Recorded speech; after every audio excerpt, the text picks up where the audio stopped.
हे guys, जय Mahakal. Welcome to your channel MPRM प्रबंधन के लिए लेकर आई हूं मैं पुणेकर की बुक, जिसमें हम प्रीवियस ईयर के क्वेश्चन को पहले कंप्लीट करेंगे। तो चलिए स्टार्ट करते हैं बिना देरी करते हुए। और यदि अभी तक आपने हमारा चैनल सब्सक्राइब नहीं किया है तो पहले चैनल सब्सक्राइब करें, वीडियो को लाइक करें, कमेंट करें और अपने प्यारे प्यारे फ्रेंड्स के साथ शेयर करें। तो पहला क्वेश्चन है हमारा, रुकिए इससे पहले हमें बता देती हूँ कि इसमें हम 4 सेट को आज सॉल्व करने वाले हैं। तो ये कौन सा है? हमारा पहला सेट है। पहला क्वेश्चन क्या है? निम्नलिखित में से ESOP का विस्तृत रूप क्या है? तो ESOP को हम किस नाम से जाना देते हैं? तो इसे कहा जाता है एम्प्लॉय स्टॉक ऑप्शन प्लान। मतलब जो एम्प्लॉय है वो आएगा, हम उसको ज्वाइनिंग दे देंगे, सब कुछ दे देंगे और उससे बोलेंगे भैया आप एक ऑप्शन में रखना कि कभी स्टॉक खरीदोगे भविष्य में, जब आप चाहो तो खरीद लेना। तो इसे क्या कहा जाता है? एम्प्लॉय स्टॉक ऑप्शन प्लान कहा जाता है। ESOP के नाम से जाना जाता है। अब इसके हम डिस्क्रिप्शन देख लेते हैं। एम्प्लॉय स्टॉक ऑप्शन प्लान कर्मचारियों के हित में बनाई गई एक लाभकारी योजना है, जिस प्लान के तहत कर्मचारी कंपनी के शेयर का हकदार बन सकता है। जो कर्मचारी है वो क्या हो सकता है? कंपनी के शेयरों का हकदार बन सकता है। अन्य योजना की तुलना में ESOP कर्मचारियों को विशेष लाभ प्रदान करता है। कर्मचारियों को अपने साथ जोड़े रखने के लिए भारत और विदेशों में कंपनियां इस प्लान का प्रयोग कर रही हैं। यह तकनीक IT कंपनियों में सबसे अधिक प्रचलित है। Employ stock option plan ESOP का विस्तृत रूप है, इसलिए ये सही है। दूसरा क्वेश्चन आता है, डैश संगठन के भीतर केंद्रीय बिंदु पर प्राधिकरण का संकेंद्रण होता है। मतलब जितने भी प्राधिकरण हैं वो किस पर केंद्रित है? एक ही बिंदु पर केंद्रित है। इसे क्या कहा जाता है? इसे कहा जाता है केंद्रीकरण का सिद्धांत।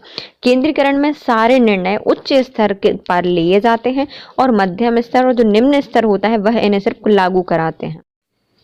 निम्नलिखित में से कौन व्यापार की तरलता का सूचक होता है? तो व्यापार कितना तरल है यह हमें कौन बताता है? तो ये बताता है उसके वर्तमान अनुपात। व्यापार की तरलता का सूचक क्या होता है? उसके वर्तमान अनुपात होता है। वर्तमान अनुपात व्यापार की तरलता का एक सूचक होते हैं। एक संगठन अपने कुछ विशेष लक्ष्यों को पूरा करने के लिए उपलब्ध संसाधनों का प्रयोग करता है और उन लक्ष्यों को पूरा करने के लिए कृत चुनिंदा फैसले को अपनाता है। उसे क्या कहा जाता है? तो कोई भी संगठन है विशेष लक्ष्यों को प्राप्त करने के लिए उपलब्ध संसाधनों का प्रयोग करके अन्य लक्ष्यों को प्राप्त करता है और कृत चुनिंदा फैसले लेता है, उसे कहा जाता है कार्यनीति या फिर रणनीति। स्ट्रेटेजी बनाता है उनको प्राप्त करने के लिए। कार्यनीति का एक ऐसी प्रक्रिया होती है जिसमें दिए गए लक्ष्यों को पूरा करने के लिए कार्यविधि अपनाई जाती है ताकि एक समय सीमा में लक्ष्य को प्राप्त किया जा सके या पाने का प्रयास किया जा सके। निम्नलिखित में से कौन सी एक चालू परिसंपत्ति नहीं है? तो चालू परिसंपत्ति कौन सी नहीं होगी? तो इमारत जो कि हमारी दी गई है ये चालू परिसंपत्ति नहीं होती।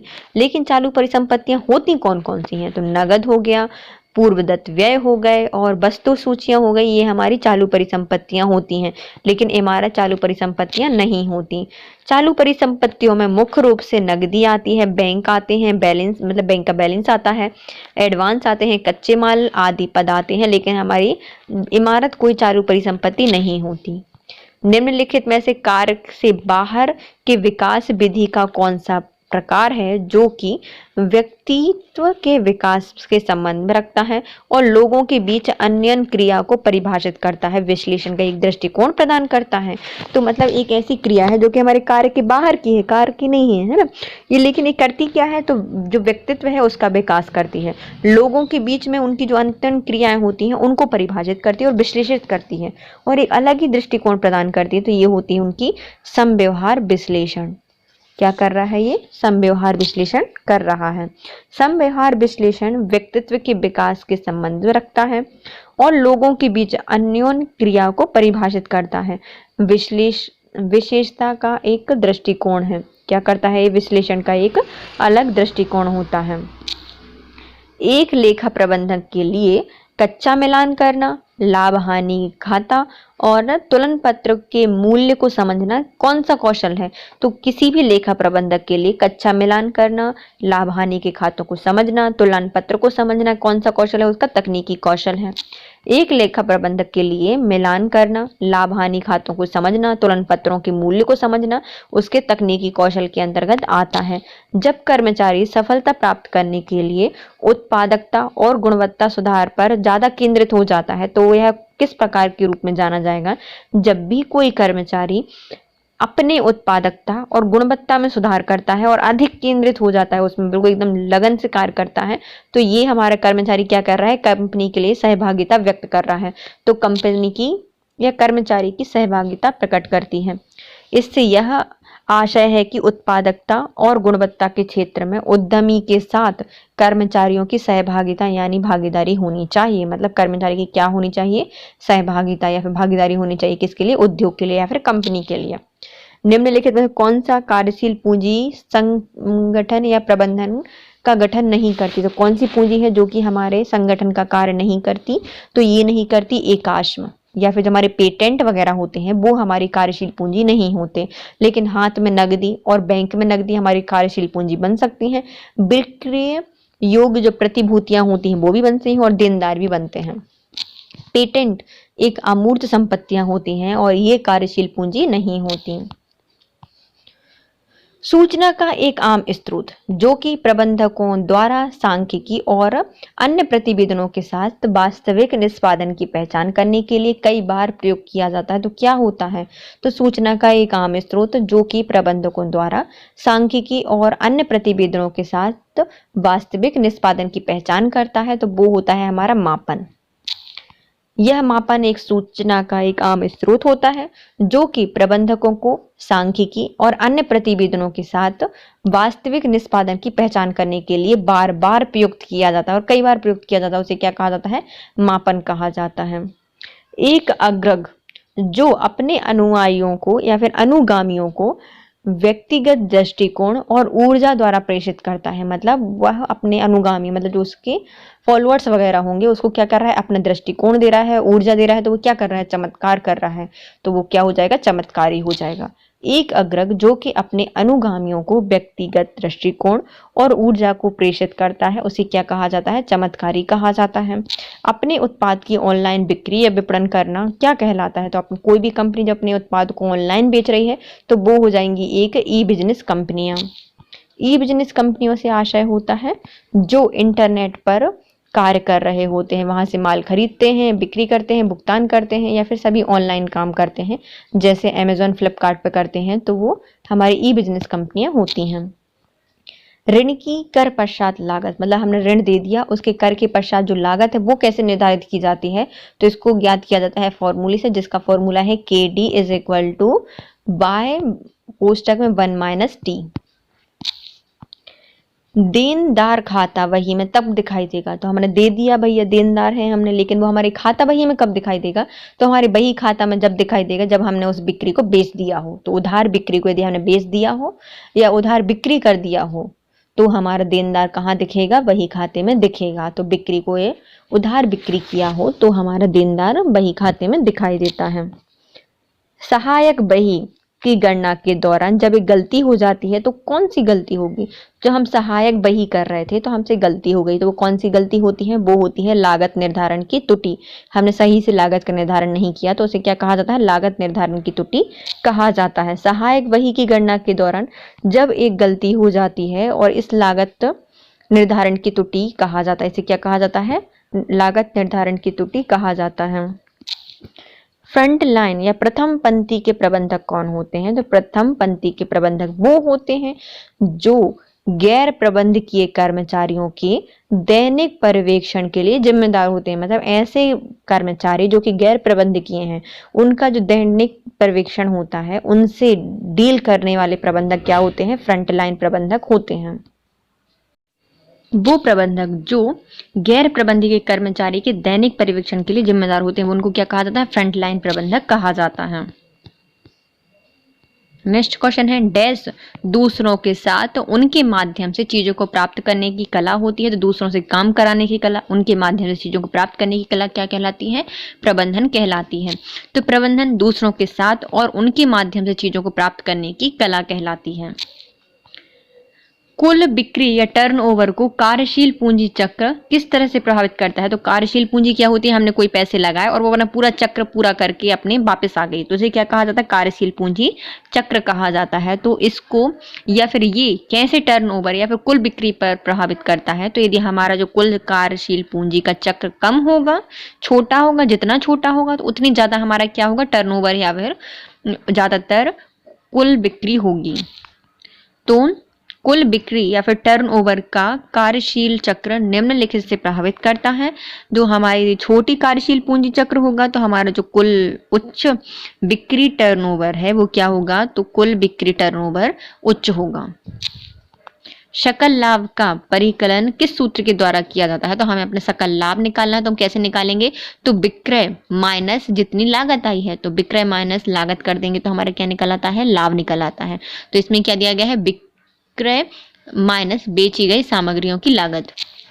सकल लाभ का परिकलन निम्न सूत्र के द्वारा किया जाता है। तो विक्रय बेची गई सामग्रियों की लागत, विक्रय माइनस बेची गई सामग्रियों की लागत। योजनाएं डैश योजनाएं सामरिक लक्ष्यों को प्राप्त करने के लिए तैयार की जाती हैं। तो हमारे जो लक्ष्य हैं उनको प्राप्त करने के लिए हम कैसी योजनाएं बनाते हैं? तो हम बनाते हैं युक्तिपूर्ण योजनाएं। युक्तिपूर्ण मतलब सोच समझकर योजनाएं बनाते हैं जो कि हमारे लक्ष्य को प्राप्त करने के लिए महत्वपूर्ण होती हैं। नीचे दिए गए सूची में कौन सा आय व्यय का लेखा को पहचानिए? तो आय व्यय लेखा किस में दिख रहा है? तो हमारे किराया लेखा में दिख रहा है। किराया लेखा आय व्यय लेखा होता है। वह लेन देन जहां कई नगद शामिल नहीं होता है, ऐसा लेन देन जहां पर कोई नगदी शामिल नहीं होती उसे क्या कहा जाता है? गैर नगदी लेन देन कहा जाता है। क्या कहा जाता है? गैर नगदी लेन देन कहा जाता है। वह लेन देन जहां पर कोई नगदी लेन देन शामिल नहीं होता क्या कहा जाता है? गैर नगदी लेन देन कहलाता है। निम्नलिखित में से किस चयन परीक्षणों को व्यक्ति की सामान्य मानसिक क्षमता के मापन के लिए संगठन द्वारा आयोजित किया जाता है? मतलब हमें किसी व्यक्ति के या फिर जो कर्मचारी के मानसिक का परीक्षण करना है, मानसिक स्थिति का परीक्षण करना है, तो संगठन के द्वारा कौन सी परीक्षा ली जाती है उससे? तो उससे बुद्धि का परीक्षण कराया जाएगा। बुद्धि परीक्षण में व्यक्ति की सामान्य मानसिक क्षमता का मापन किया जाता है जो कि संगठन के द्वारा आयोजित की जाती है। निम्नलिखित में कौन सा सूत्र है जो कि ARR की गणना के लिए प्रयुक्त किया जाता है? तो ARR क्या होता है? लेखा प्रतिफल दर हमें क्या बताती है? लेखा प्रतिफल दर हमें बताती है निव्वल आय अपॉन औसत निवेश। निव्वल आय अपॉन औसत निवेश। लेखा प्रतिफल दर ARR इज इक्वल टू निव्वल आय अपॉन औसत निवेश की गणना की जाती है। निम्नलिखित में कौन सा पद है जो कि निष्पादन से संबंधित है? विशेष प्रतिपूर्तियों के लिए भुगतान को व्यय करने के लिए प्रयुक्त किया जाता है। मतलब ऐसा कौन सा निष्पादन है जो कि संबंधित विशेष प्रतिपूर्ति के लिए भुगतान करने के लिए व्यय कर रहे हैं हम? तो प्रतिपूर्ति प्राप्त करने के लिए या भुगतान करने के लिए हम प्राप्त करते हैं या देते हैं, प्रयुक्त करते हैं, तो वो होती है प्रोत्साहन बोनस। प्रोत्साहन बोनस निष्पादन से संबंधित विशेष प्रतिपूर्ति होती है। हम क्या है? प्रतिपूर्ति भर रहे हैं, भुगतान कर रहे हैं, तो क्या होता है? प्रोत्साहन बोनस होता है। नेक्स्ट सेट है हमारा ये। उसका पहला क्वेश्चन क्या है? व्यक्तियों का एक समूह जो कि विस्तृत विविधता लक्ष्यों की प्राप्ति के लिए एक साथ कार्य करता है, उनके कार्यों में समन्वय करता है और भविष्य में वांछित परिणाम सुनिश्चित करने के लिए बहुस्तरीय संरचना भी होती है। यह किस प्रकार के या यह कौन सा संगठन होगा जिसको हम विशेष रूप से बता रहे हैं? तो ये है हमारा संगठन। क्या है? संगठन या फिर ऑर्गेनाइजेशन। इसमें अलग अलग लोग होते हैं, विविध लक्ष्य होते हैं, उनके अलग अलग विभाग के अलग अलग लक्ष्य होते हैं, वो सब एक साथ काम करते हैं, कार्य में समन्वय करते हैं, भविष्य में वांछित परिणाम सुनिश्चित करते हैं, अच्छे लक्ष्य प्राप्त करते हैं एक दूसरे के समन्वय के साथ और बहुस्तरीय संरचना बनाते हैं। और यह बेहतर ढंग से काम करने की जो प्रक्रिया है, पूरा समूह है, क्या कहलाता है? ऑर्गेनाइजेशन कहलाता है। संगठन प्रबंधन का एक महत्वपूर्ण अंग होता है जो कि नीतियों का प्रभावी क्रियान्वयन करता है, विशिष्टीकरण करता है और विकास को बढ़ावा देने में मदद करता है। प्रतिफल दर परिवर्तनशीलता के रूप में जानी जाती है। तो यदि हमारे प्रतिफल दर है वो परिवर्तनशील हो रही है तो हमें क्या बता रही है भैया? कि जोखिम की बात है, तो हमें जोखिम बताती है। यदि हमारी प्रतिफल दर है, यदि वो परिवर्तनशील है तो क्या है? ये जोखिम के रूप में मानी जाती है। प्रबंधन लेखांकन है। तो प्रबंधन में किस चीज का लेखांकन किया जाता है? जो कि हमारे भविष्य के लिए लेखांकन होता है, उसमें प्रबंधन लेखन होता है। लेखांकन क्या होता है? तो भविष्य के लिए लेखांकन किया जाता है। प्रबंधन लेखांकन भविष्य के लिए लेखांकन किया जाता है, भविष्य के लिए हम बनाकर रख रहे होते हैं। जब एक कंपनी अपनी आय से नियत राशि का प्रतिफल या प्रतिशत प्रदान करती है, मतलब एक नियत राशि है उतना प्रतिशत प्रदान करती है, उसे क्या कहा जाता है? उसे कहा जाता है लाभांश भुगतान अनुपात। क्या कर रही है भैया? लाभांश का भुगतान कर रही है अनुपात में, एक नियत राशि में कर रही है। तो कोई कंपनी अपनी आय से, जो उसकी आय है जितना वो आया है, उससे एक नियत राशि का प्रतिशत प्रदान कर रही है, तो उससे हम क्या निकाल रहे हैं? कुछ अनुपात निकाल रहे होंगे ना, तो उसे क्या कहा जाता है? लाभांश भुगतान अनुपात नीति कहा जाता है। निम्नलिखित में से किन पूर्वानुमान तकनीकों में अतीत के स्टाफ स्तरों का प्रयोग करके भविष्य में मानव संसाधन आवश्यकताओं का परीक्षण किया जाता है? तो इसमें क्या होता है? हमारे पूर्वानुमान, हम पहले से अनुमान लगा लेते हैं तकनीकों में अतीत के स्टाफ से, कि हमारे पहले से हमने भविष्य की वो कर ली, एजिप्शन कर लिया, किससे? अतीत के स्टाफ स्तर को देखकर। तो मानव संसाधनों की आवश्यकता है, यह कौन सा परीक्षण कहलाएगा? तो ये कहलाता है प्रक्षेपण हमारा काल श्रेणी विश्लेषणता। क्या कहलाती है?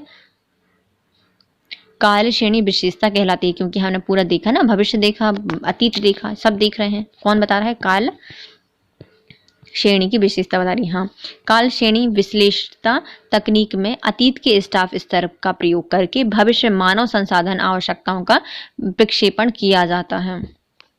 पालन किए जाने वाले नियम प्रतिक्रियाओं के साथ नौकरी की मानवीयकरण प्रक्रिया क्या कहलाती है? तो पालन किए जाने वाले नियम प्रक्रियाओं के साथ नौकरी के मानकीकरण का प्रक्रिया क्या कहलाती है? हमने नौकरी की क्या कर ली? मानकीकरण कर लिया। वह कौन सी प्रक्रिया है? नियम के साथ प्रतिक्रियाओं के साथ, तो ये है हमारी औपचारिकीकरण, मतलब क्या है? ऑफिशियल है। पालन किए जाने वाले नियम और प्रक्रियाओं के साथ नौकरियों के मानकीकरण प्रक्रिया और औपचारीकरण कहलाती है। क्या कहलाती है? औपचारीकरण कहलाती है। वित्तीय प्रबंधन का मूल उद्देश्य क्या होता है? तो हमारे वित्तीय का प्रबंधन क्या होता है? यह व्यापार में लाभ अधिकतमीकरण करता है, संपत्ति का अधिकरण करता है। क्या करता है? जितनी परिसंपत्तियां उसमें रखी गई हैं उसका अधिकतमीकरण करता है वित्तीय प्रबंधन। वित्तीय प्रबंधन का मुख्य उद्देश्य या फिर ध्येय क्या होता है? अपनी संपत्ति का अधिकतमीकरण करना, उपक्रम की वित्तीय स्थिति सुदृढ़ करना और उसके कारण संपत्तियों में जो वृद्धि होती है, यह संपत्ति अधिकतमीकरण कहलाती है। क्या कहलाती है? संपत्ति अधिकतमीकरण कहलाती है। कंपनियों में EBIT और शेयरधारकों के लिए उपलब्ध आय के बीच संबंध को किस रूप से जाना जाता है? तो कंपनी के EBIT और शेयरधारकों के जो उपलब्ध आय होती है उनके बीच का जो रिश्ता होता है उसे क्या कहा जाता है? उसे कहा जाता है वित्तीय प्रभावन क्षमता। वो वित्तीय का प्रभावन कर रही है। EBIT और शेयरधारकों के बीच उपलब्ध आय होती है, उनके बीच का संबंध क्या कहलाता है? वित्तीय प्रभावन क्षमता कहलाती है। कंपनियों के EBIT और शेयरधारकों के लिए उपलब्ध आय के बीच में रिश्तों को वित्तीय प्रभावन क्षमता के रूप में जाना जाता है। क्या है भैया? उनके वित्तीय का प्रभाव दिख रहा है दोनों के बीच में, तो वित्तीय प्रभावन क्षमता के नाम से जाना जाता है। बोनस शेयर जारी किए जाते हैं। जो बोनस शेयर होते हैं वो किसको जारी किए जाते हैं? जो मौजूदा कर्मचारी होते हैं उनको मुफ्त में जारी किए जाते हैं। जो मौजूदा कर्मचारी होते हैं उनको कैसे दिए जाते हैं? मुफ्त में दिए जाता है बोनस। जब कंपनी अधिक मुनाफा कमाती है तो ऐसा माना जाता है कि जो शेयरधारक की मेहनत का परिणाम होती है, किसका परिणाम होती है? या शेयरधारकों का परिणाम का कारण होती हैं, और उन्हें पुरस्कार स्वरूप बोनस दिया जाता है। तो वो सभी कर्मचारियों को बराबर दिया जाता है और उनको फ्री में भी दिया जाता है। विसिल ब्लोवर या फिर जो मुखबिर होते हैं वो कौन होते हैं? तो मुखबिर ऐसे कर्मचारी होते हैं जो कि भ्रष्टाचार पता लगाने में सहायता करते हैं, है ना, तो मदद करते हैं। वो कर्मचारी जो संगठन के अन्य लोगों की ओर से अवैध या फिर अनैतिक आचरण का खुलासा करते हैं, मतलब इनने अनैतिक आचरण किया है तो उसका खुलासा करने वाला व्यक्ति क्या कहलाता है? मुखबिर कहलाता है या फिर विसिल ब्लोवर कहा जाता है। वो कर्मचारी जो संगठन के अन्य लोगों की ओर से अवैध या फिर अनैतिक आचरण का खुलासा करता है। उदाहरण के लिए मध्य प्रदेश में व्यापम घोटाला, में जो व्यक्ति था वो कौन था? मुखबिर था। अब आता है हमारा नेक्स्ट, अधिकतम पूंजी निवेश के मूल्यांकन के लिए अधिमान्य तकनीक कौन सी है? तो अधिकतम हमें पूंजी निवेश करनी है, उसके मूल्यांकन के लिए जो अधिमान्य तकनीकी होती है वो उसे क्या कहा जाता है? भुगतान वापसी, रियायत न्याय, भुगतान वापसी, निवल वर्तमान मूल्य क्या कहा जाता है? निवल वर्तमान मूल्य को क्या कहा जाता है? यह अधिमान्य तकनीक है जिससे कि हम अधिकतम क्या कर सकते हैं? निवेश कर सकते हैं। तो निवेश कहते हैं बहुत सारी पूंजी निवेश करनी है तो उसका मूल्यांकन करने के लिए जो अधिमान्य तकनीक होगी उसे क्या कहा जाता है? निवल वर्तमान मूल्य के जो उसका वर्तमान होगा तो वो हम बताएंगे तो निवल वर्तमान मूल्य उसको कहा जाता है। अधिकतम पूंजी निवेश में मूल्यांकन के लिए अधिमान्य तकनीकी निवल वर्तमान मूल्य होता है। क्या होती है? हमें किसका निर्धारण करना है? तो अधिकतम पूंजी निवेश करनी है, उसके लिए जो अधिमान्य तकनीकी निवल है वो मान्य होता है। तो तकनीक कौन सी होती है? निवल वर्तमान मूल्य होती है। निम्नलिखित में कौन सा एक संगठन है जिसमें समाज ने अपनी आवश्यकताओं को पूरा करने के लिए बनाया है? तो ऐसा कौन सा संगठन है जिसको समाज ने अपनी आवश्यकता पूरी करने के लिए बनाया है? तो वो है अपना व्यवसाय या फिर बिजनेस। व्यवसाय शब्द से आशय उन मानवीय क्रियाओं से प्रकट होता है जो वस्तु या के क्रय विक्रय द्वारा धन उत्पादन करने या धन प्राप्ति करने के लिए बनाए जाते हैं। उन्हें क्या कहा जाता है? व्यवसाय कहा जाता है। अतीतार्थक लागत से मूल्यह्रास घटाने के लिए एक स्थायी परिसंपत्ति का मूल्य क्या कहलाता है? मतलब अतीतक में लागत में हमें मूल्यह्रास को घटाना है तो एक स्थायी परिसंपत्ति का मूल्य क्या होगा? तो ये होता है लिखित मूल्य। क्या होता है? लिखित मूल्य होता है, जो कि अतीत के लागत में मूल्यह्रास को हमें घटाना है तो अपनी स्थायी परिसंपत्तियों का मूल्य क्या करना पड़ेगा? लिखित मूल्य कहलाता है। लिखित मूल्य को अपलिखित मूल्य भी कहा जाता है। लिखित मूल्य को क्या कहा जाता है? अपलिखित मूल्य भी कहा जाता है। यह वह मूल्य होता है जो कि संपत्ति से मूल्यह्रास कम करने के बाद आता है। तो हम मूल्यह्रास को कम कर देते हैं तो उसे हमें क्या मिलता है? लिखित मूल्य मिलता है। मार्केटिंग या विपणन में केंद्र बिंदु क्या होता है? तो मार्केटिंग या विपणन में केंद्र बिंदु होता है हमारा ग्राहक। मार्केटिंग या विपणन में केंद्र बिंदु ग्राहक होता है। निम्नलिखित में से कौन अंततः कार्य प्रशिक्षण विधि है? अतः प्रशिक्षुकों को संगठन के विभिन्न कार्य पर विभिन्न नौकरियों पर रखा जाता है। तो ऐसा अंततः कार्य कौन सा? मतलब ऑर्गेनाइजेशन के अंदर का कार्य विधि है, प्रशिक्षण की विधि है, जहां पर जो प्रशिक्षु होता है मतलब जो सीखने वाला होता है उसको हम क्या करते हैं? अलग अलग नौकरियों पर रखते हैं, विभिन्न विभिन्न पोस्ट पर रखते हैं। तो इसे क्या कहा जाता है? कार्यवर्तन कहा जाता है। क्या कहते हैं? कार्यवर्तन कहा जाता है। कार्यवर्तन मतलब विभिन्न प्रकार के कार्य और प्रकारों में लगाना। पब्लिक लिमिटेड कंपनियों में नकदी के रूप में जो शेयर धारक होते हैं उनको वापसी प्राप्त होना क्या कहलाता है? तो यदि पब्लिक लिमिटेड कंपनियां हैं, नकदी के रूप में शेयर धारकों को कुछ प्राप्त हो रहा है या कुछ वापसी मिल रही है तो वो उसका लाभांश होता है। वह राशि जो कि अंशधारियों को शेयर में निवेश के बढ़ते लाभ के रूप में प्रति अंश के हिसाब से प्राप्त होता है उसे लाभांश कहा जाता है।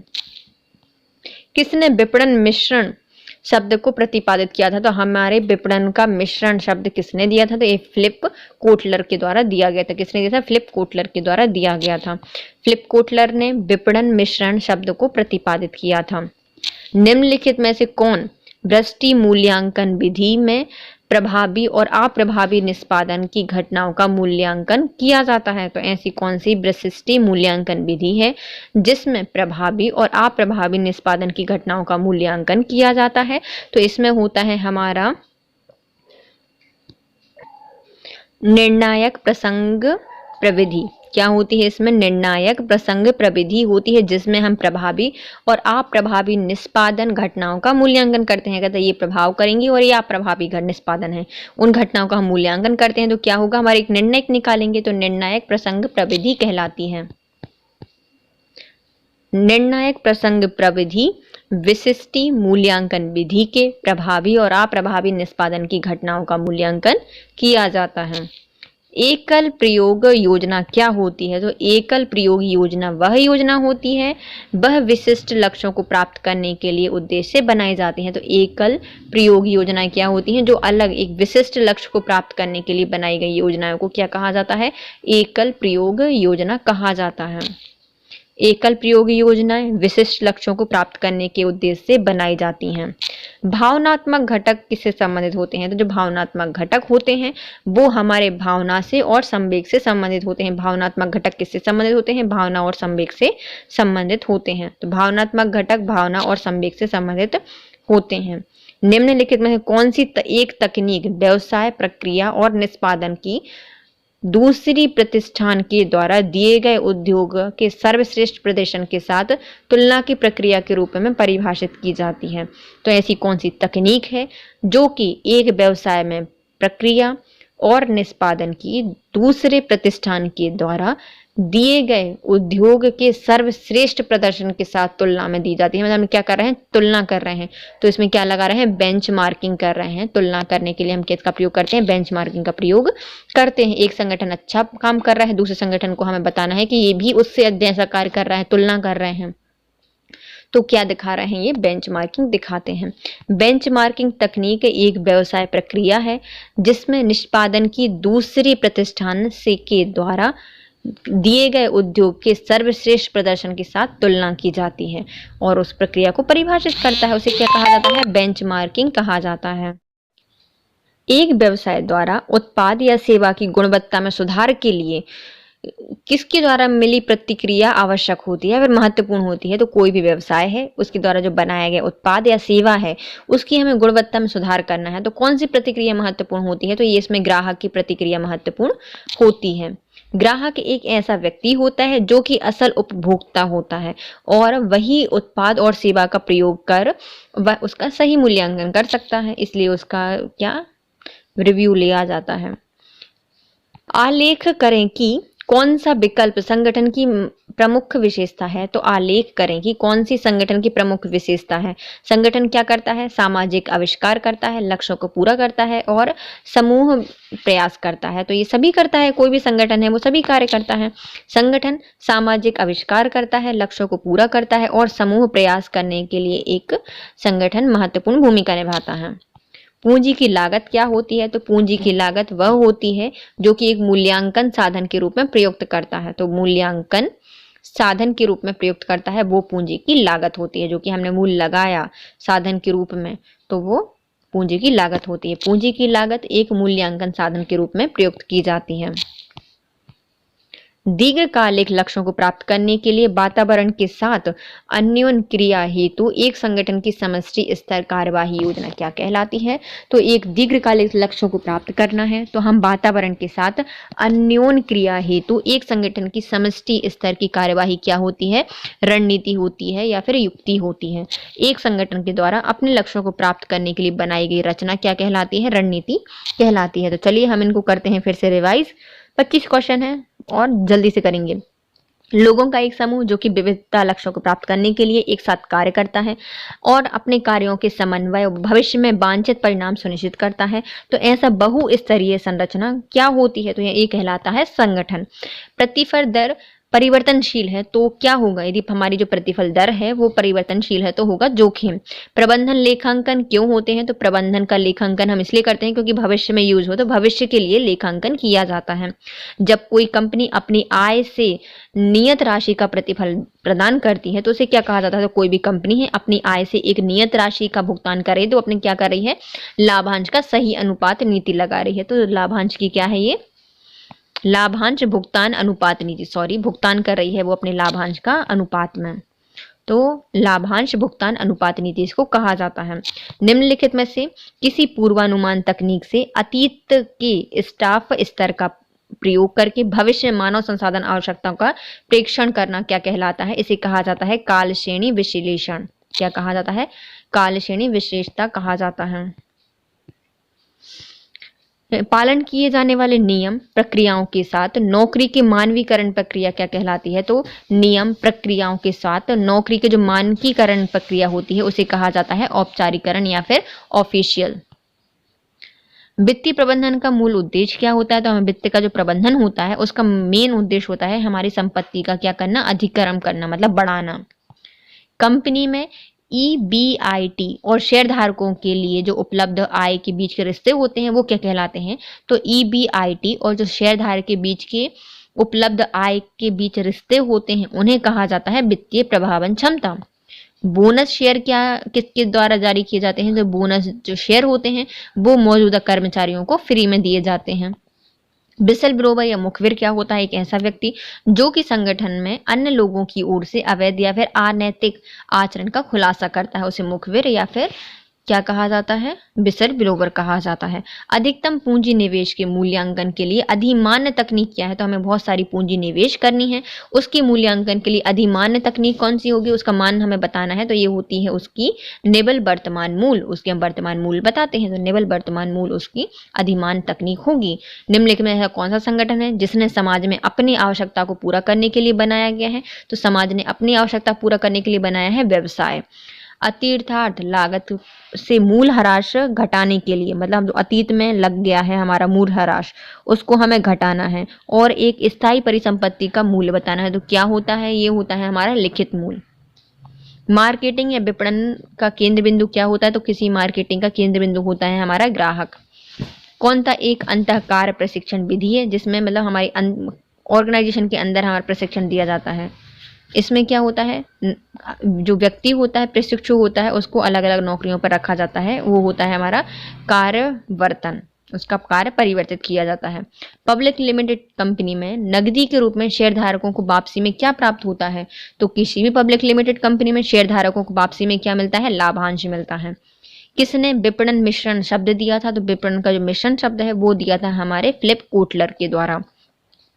निम्नलिखित में से किस व्यष्टि मूल्यांकन विधि में प्रभावी और अप्रभावी निष्पादन में घटनाओं का मूल्यांकन किया जाता है? तो मूल्यांकन विधि में प्रभावी और अप्रभावी निष्पादन घटनाओं का मूल्यांकन किया जाता है, तो ये किया जाता है उसके निर्णायक प्रसंग प्रविधि में। एकल प्रयोग योजना क्या होती है? तो एकल प्रयोग योजनाएं वो होती हैं जो कि विशिष्ट लक्ष्य को प्राप्त करने के उद्देश्य से बनाई गई योजनाएं। भावनात्मक घटक क्या होते हैं? तो हमारे इसमें भावना और संवेग आते हैं।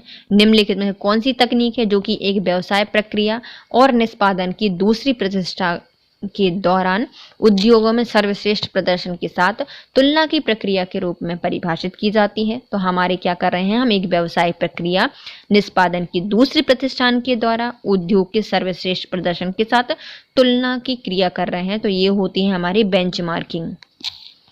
एक व्यवसाय द्वारा उत्पाद या सेवा की गुणवत्ता में सुधार के लिए निम्नलिखित में से किसके द्वारा मिली प्रतिक्रिया सबसे महत्वपूर्ण होती है? तो इसमें होती है हमारी ग्राहक की प्रतिक्रिया। आलेख करें कि कौन सा विकल्प संगठन की प्रमुख विशेषता होती है। तो संगठन की प्रमुख विशेषता क्या है? वह सामाजिक आविष्कार करेगा, लक्ष्यों को पूरा करेगा, सामूहिक प्रयास करेगा, उपरोक्त सभी कार्य करेगा। अब आती है हमारी पूंजी की लागत क्या होगी। तो पूंजी की लागत क्या होती है? जो कि हमारे मूल्यांकन साधन के रूप में प्रयुक्त की जाती है। मूल्यांकन साधन के रूप में जो प्रयुक्त की जाती है उसे क्या कहा जाता है? पूंजी की लागत कहा जाता है।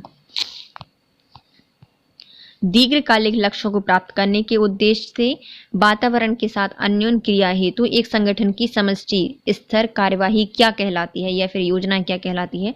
तो दीर्घकालिक लक्ष्यों को प्राप्त करने के लिए वातावरण के साथ अन्योन्य क्रिया हेतु एक संगठन की समष्टि स्तर कार्यवाही कहलाती है हमारी रणनीति। इसके साथ हमारा आज का वीडियो होता है complete guys. If you like my video please share, subscribe and comment. Thank you so much. Have a nice day.